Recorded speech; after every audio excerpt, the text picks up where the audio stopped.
چن لیا تھا دنیا میں بھی اور آخرت میں بھی وہی ہوں گے اعلیٰ درجے کے نیکوں میں سے، تو پھر ملت ابراہیمیہ سے ہٹنے والے نہ اس جہان اس کا رہنے کا نہ اگلا جہان اس کے رہنے کا، تو پھر بیوقوفی ہوگا نا جو ملت ابراہیمیہ سے ہٹے گا۔ یہ دیکھو ڈانٹ کا انداز بھی چل رہا ہے نا، میں نے آپ کو کہا تھا یہ زجر نمبر 6 ہے، تو ڈانٹ کا انداز بھی چلتا جائے گا ساتھ ساتھ۔ اذ قال له ربه اسلم، کس وقت اللہ نے ان کو چن لیا تھا؟ وجہ یہ تھی کہ انہوں نے اپنے آپ کو خاص کر لیا تھا دین کے لیے۔ جب ان کو فرمایا نا ان کے رب نے کہ اسلم، تو میرا ہر حکم مانے گا، یعنی حکم برداری کر تو، قال اسلم، تو فرمایا میں حکم بردار ہوں لرب العالمین، رب العالمین کا،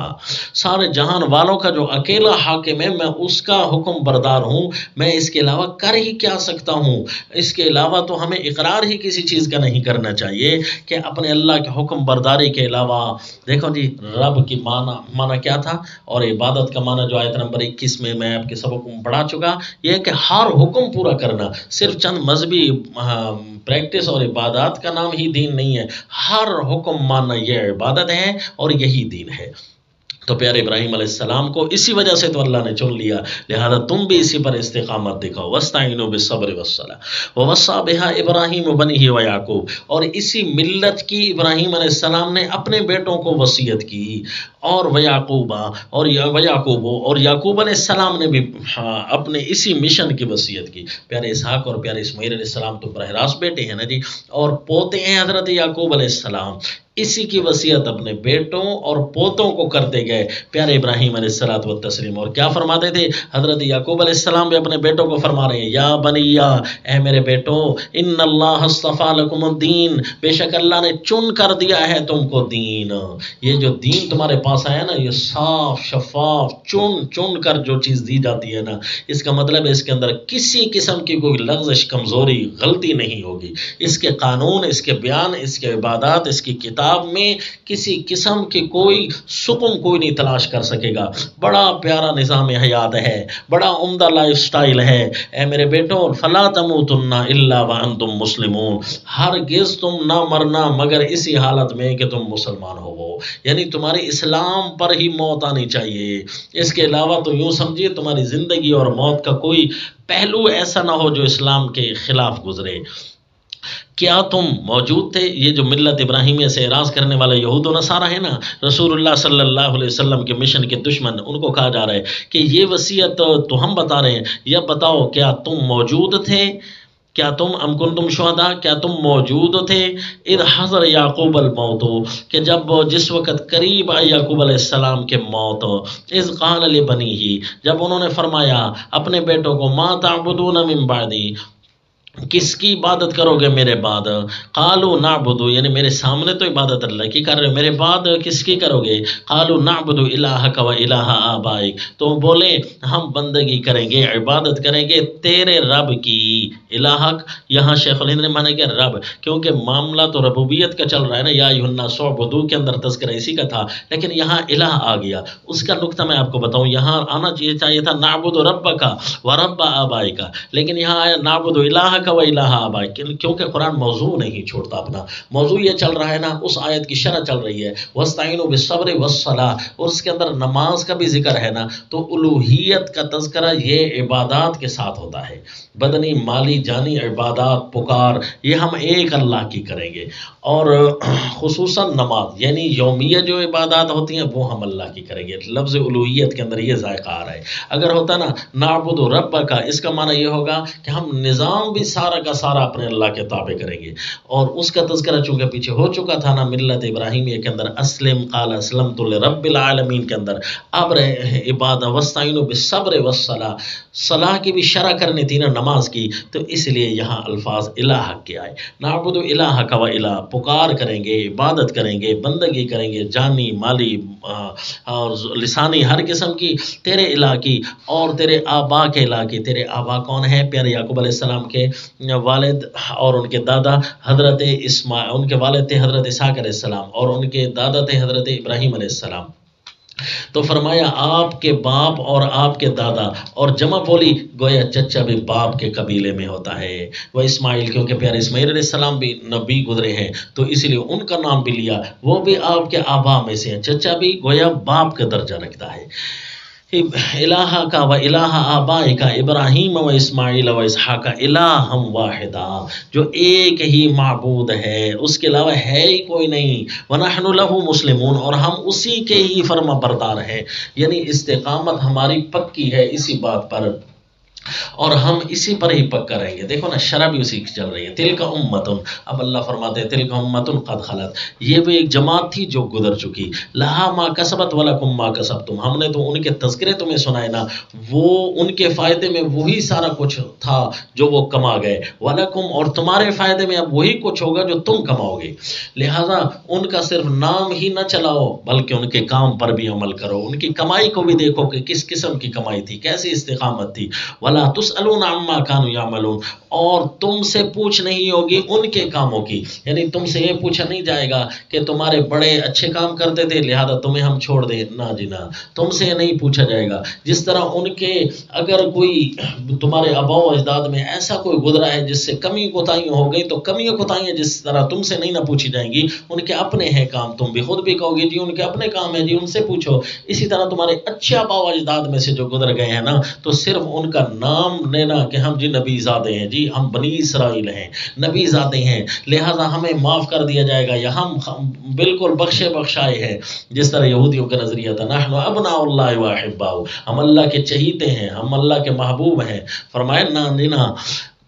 تم سے ان کے بارے میں ان کا نام لے کر نہیں پوچھا جائے گا کہ وہ کیا کام کرتے تھے، تمہارے اچھے اگر ہم بڑے اچھے کام کرتے تھے تو لہذا تمہیں بھی چھوڑ دیا جاتا ہے، نہ، بلکہ وہ جو کام کر گئے ان کو فائدہ اس کا ہوگا، جو تم کام کرو گے نا تبھی تمہیں فائدہ ہوگا جو تم ان کے مشن کے مطابق چلو گے۔ تو یہ بڑے خوبصورت انداز میں وصیت ابراہیم و وصیت یعقوب علیہ السلام اور ملت ابراہیم اور دعائے ابراہیم کا بڑے خوبصورت اسلوب کے ساتھ تذکرہ کیا، جس کے اندر استقامت علی الفطرہ پوری کی پوری نظر آئی، اور یہ اس آیت کی شرح ہو گئی ہے وَاسْتَعِینُوا بِالصَّبْرِ وَالصَّلَاةِ، لیکن چونکہ یہ شرح بہت لمبی ہے اس کا تسلسل جاری ہے، انشاءاللہ باقی سبق آئندہ، وما علینا الا البلاغ۔